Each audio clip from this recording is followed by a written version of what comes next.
topic natin, pwede bang kumain ng itlog araw-araw? Anong mangyayari? Ilang itlog ang pwede nyong kainin bawat araw?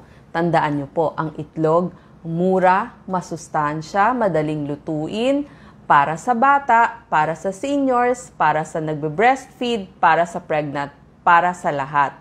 Gusto ko pong i-share ito sa inyo dahil tayo ay isang mahirap na bansa, developing country tayo, pero ito ang makakapagpalaki, makakapagpatangkad ng ating mga anak. Bakit? Ipapaliwanag ko sa inyo. Number 1, ito ang pinakamurang source ng protina. Ang tawag nga dito, perpektong protina. Yung mga bata na nagsisimula palang kumain, yan, nakita nyo, no? Yung mga bata na nagsisimula palang kumain. Kaya maganda to sa mga kids. Yung di ba pag 6 months old, pwede nyo nang pakainin ng konti, ng malalambot. Pwede nyo nang i-introduce sa kanila. Pwede sa ating mga seniors. Mga seniors, makinig po kayo anong benefit sa inyo. Breastfeeding mom sa mga pregnant women. Isa-isahin natin. Perpekto ang kanyang protina, pero mura. At dun sa mga iba, so kung mas maliit yung egg, mas konti ang protina. Mas lumalaki ang inyong itlog. Mas dumadami ang protina. Equal po ang protein content sa puti ng itlog at sa pula ng itlog. Doon po sa mga babies na pwede nang pakainin, halimbawa yung 6 months old, pwede na po nating pakainin yung omelette strips, yung binating itlog. Medyo malambot, pwede yung lagyan ng konting tubig at ipakain sa kanila. Pero strips pa kasi konti pa lang, minsan 2 o 4 pa lang yung ipin nila. Pag nag 9 months na, yung bite size, so medyo mas malaking piraso, pwede na. Lalo na kapag 1-year-old na yung inyong mga anak. Pwede nang pakainin. Bakit ko kayo sinasabihan na pakainin sila ng itlog? Ito po ang sagot sa malnutrition ng mga bata. Walang pera ang ina. Mahirap. Pwede pong pakainin ng itlog ang bata para tumalino sila. Hindi sila maiiwan pagdating sa pagtalino, pagdating sa paglaki, pagdating sa pagpayat. So ito po ang kasagutan para magkaroon ng laman ang inyong mga anak. Makikinabang dito yung mga bata. At sa mga ina, kung gusto nyong tumangkad ang inyong anak, pakainin din po sila ng itlog. Lalo na yung mga nagpapadede o nagbe-breastfeeding na nanay, habang nagbe-breastfeed kayo, kain din kayo ng itlog kasi pupunta yon dun sa lumalaking bata at mas mapapansin nyo, mas matangkad.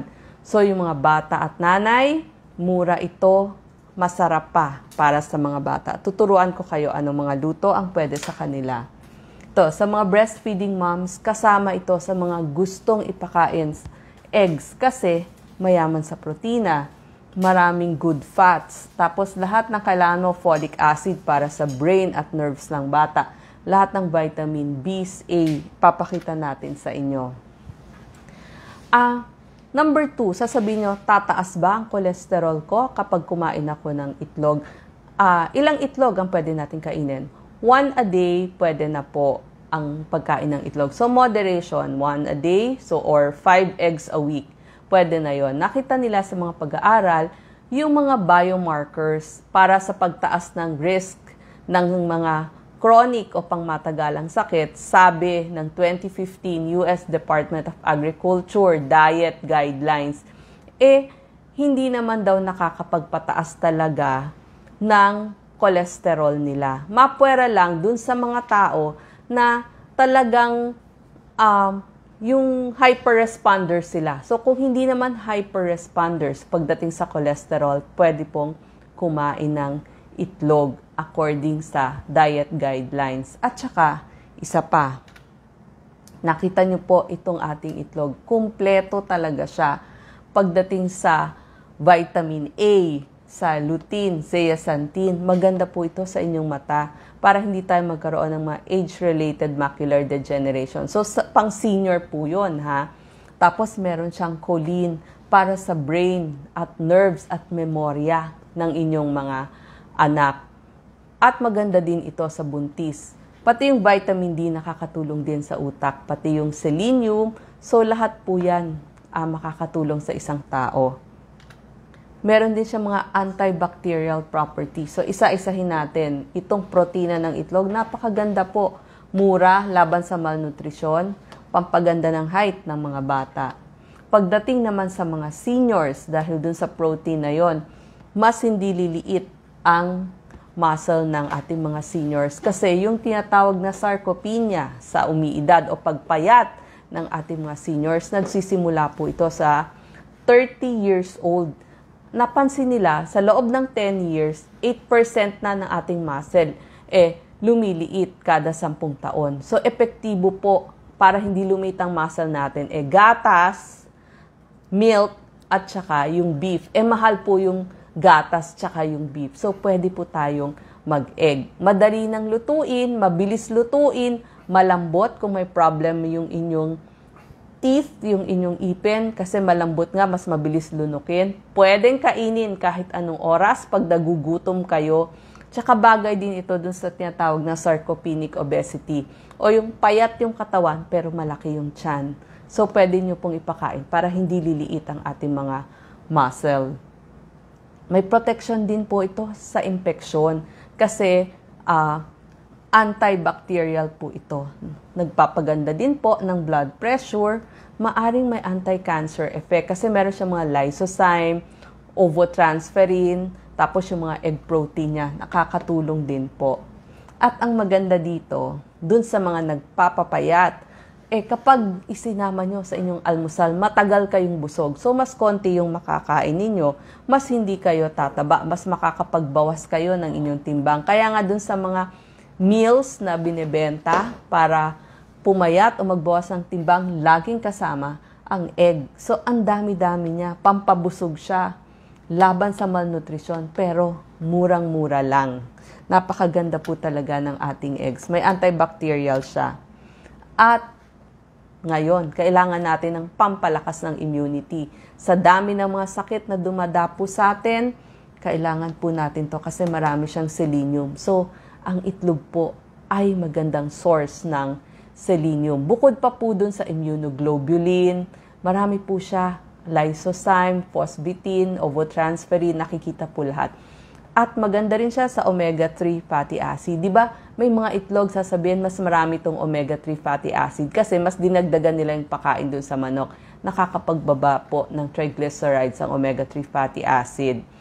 At alam nyo ba, napantay po ang protina sa puti at sa pula ng ating itlog. Pero yung vitamina at mineral, nakakonsentrate po dun sa pula ng itlog. Alam nyo po ba, yung proteinang nakukuha sa itlog, 1,000 iba't ibang protina nandyan sa ating itlog. At marami pa tong ibang taglay. Lahat ng vitamin, yung A, yung ADEK, tinatawag A, D, E, K, tapos lahat po ng vitamin B na alam nyo, bukod pa doon sa mga iron, calcium, zinc, lahat po nandyan sa ating itlog. Makikita nyo po. Lahat ng vitamin B, B1, B2, B3, B5, 6, 8, 9, 12. Lahat po yan. Dalawang itlog, alam niyo po ba, dalawang itlog sa isang araw, covered na yung 30% ng pangangailangan yung vitamina. At saka yung choline, nandun po sa pula ng itlog. Kaya ayan choline, nandun sa pula ng itlog. So siya yung second major source ng paggagalingan ng choline. Pangalawa po dun sa beef liver o sa atay ng beef. Mahal yun, mas mura-mura to. At para sa cellula yung choline, para sa nerves, para sa ugat, para sa buto natin. Tapos pagdating naman para sa teeth, kailangan natin ng mga calcium, phosphorus, magnesium para tumibay ang ating ipin. Tapos lahat na yung mga folate sa buntis, zinc, selenium, manganese, nandyan po lahat. Yung zinc, magnesium, at saka selenium, para din po sumaya tayo, hindi tayo ma-depress at hindi tayo mabilis mapagod. So, pangpalakas pa siya. Ang wala lang, kung titingnan nyo, ang wala lang po ang itlog vitamin C kasi nasa prutas na kukuha yun Pag sinabi nating fresh ang itlog, usually, mga 28 days, fresh siya, simula ng paglabas niya dun sa manok. Tapos, paano iluluto? Ayan, nakita nyo, kompleto. Protein, lahat ng vitamina, mineral. Wow! Sa murang halaga. Actually nga, pag wala kayong pera, lahat ng lutuin nyo, pwede nyong lagyan ng itlog. Ano ang magandang paraan ng pagluluto ng itlog? Nakita nila, gusto nila yung puti ng itlog, lutong-luto.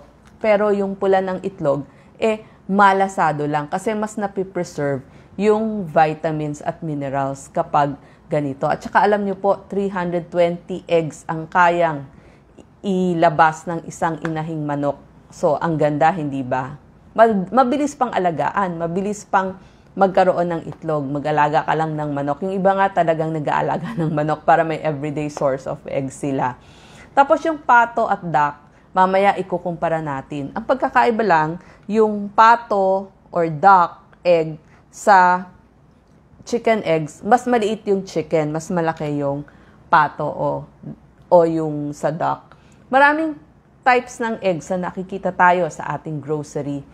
Almost pare-pareho, nagkakaiba lang dun sa pinapakain sa kanila at paano sila pinapalaki. Pero wag ho kayong matakot. Kung hindi nyo mabili yung sobrang mahal, kasi fortified yon, nilagyan na ng iba't iba, okay na po. Yung iba kasi, mas mahal kapag yung daw free range o nakakawala lang. Pero yung iba din, may vitamin enhanced. So, mas pinapakain sila halimbawa ng mga vitamin A. O yung iba naman, enriched ng omega-3 fatty acid, mas mahal po yun. So, kung ano po yung nakikita ninyo sa mga grocery, almost pare-pareho lang po. Nagkakaiba lang ng laki.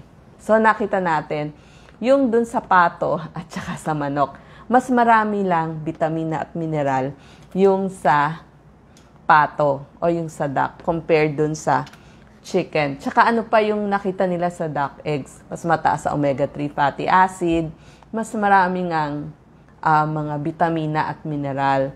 Mas malaki din yung kanilang pula. Kaya nga mas gusto nila yon na ginagamit dun sa mga leche flan, dun sa mga lutuin. So maganda po yun. Tapos, mas creamier ang lasa. So maganda siya pang bake. Tapos, ang maganda pa, kung may allergies daw, pwede din itry yung duck eggs. Pero sa pagluluto, nakita nila, lalo na sa baking, mas creamier daw ang lasa ng inilabas ng pato o ng duck. Tapos po, paano nyo lulutuin ang ating itlog? Pwedeng sunny side up, pwedeng binate. Ito po yung maganda, yung poach. Niluto lang sa tubig, so mas luto yung puti, pero malasado dun sa loob. Pwede din yung scramble. Ito is pareho po ang nakukuhang vitamina at mineral sa itlog na maalat. Mas marami lang sodium yung itlog maalat. Ito po ay galing sa pato. Pwedeng gawing soup. Masarap po ilagay sa ating adobo, sa lahat ng ating silog. Hindi ba? So maganda siya talaga almusal. Pero dun sa mga niluluto nyo ng mga gulay, kung ala kayong pangsahog dahil mahal ang pansahog, pwede nyong lagyan ng itlog. Kahit nga yung kaning lamig, itinuro ko sa inyo noon. Kaning lamig, lagyan nyo lang ng egg, konting dahon ng sibuyas, may fried rice na para sa buong pamilya. So, masustansya ito. Ito ay para sa bata, pampatangkad. Pumunta naman tayo sa allergy. Nakita din nila yung mga iba daw, yung mga nakakawalang mga manok, mas mataas daw yung alpha tocopherol, yung medyo parang vitamin E yun Kasi nga, dahil mas nakakakain ng damo, ng insekto, tsaka ng worms. So, mas maganda din siya. Tapos, yung allergy ng isang bata, nade-develop pag simula 1 to 5 years old. Pero, pagdating ng 3 years old, 50% dun sa allergy niya, bawas na. At pag pumasok na siya sa eskwelahan, almost nawala na ang allergy ng isang bata. So kung gusto nyong patangkarin ng inyong anak, nakakatulong po. Simula breastfeeding hanggang sa paglaki, pakainin nyo po ng itlog. Ngayon, dun sa itlog ng pato o itlog maalat, mas malaki yung pula kesa sa puti at moist and fluffy. Sabi ko nga maalsa. kasi mas konting water pero mas maraming fat yon. Creamier, pwede sa mga omelette. At mas darker yung kulay, kaya mas marami siyang omega-3 fatty acid. At mas marami din ng 50% ang vitamin A ng ating itlog ng pato. Mas marami ring protina kasi mas malaki yung egg nila kumpara dun sa manok. Ngayon, sasabihin yung balut. Pag sinabi naman nating balut, galing din yon sa itlog ng pato na fertilize nga lang ng mga 17 to 20 days. Ngayon, yung sasabihin nyo, natural na aphrodisiac para sa kalalakihan. Wala pa pong pag-aaral yon. So, hindi pa natin na-prove yon.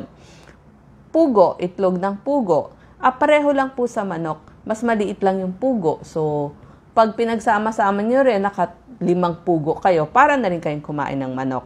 Pag sinabi namang Penoy, mga 12 to 13 days silang fertilize. Siya yung may linya pag binili nyo dun sa nagtitinda sa gabi. Pag yung linya, patayo, yon wet yon na Penoy. Pag yung linya, pa-vertical, dry yon. Dry yung Penoy na binili nyo. Yung kwek-kwek, masarap nga yun. Kaya lang ang problem, may harina na, may pinrito na, so medyo mamantika yon. Tapos lalagyan pa ng sauce. So, ang mga luto nga, sabi ko, prito, scramble omelette, lagyan nyo ng maraming gulay ang inyong omelette. Nilaga, soft-boiled, hard-boiled, ibaon nyo. Maganda rin tong pangbaon anytime pag nagugutom kayo. So, sana sa ating mga nanay, naliwanagan kayo, mura pero napakasustansya ang ating itlog. Salamat po.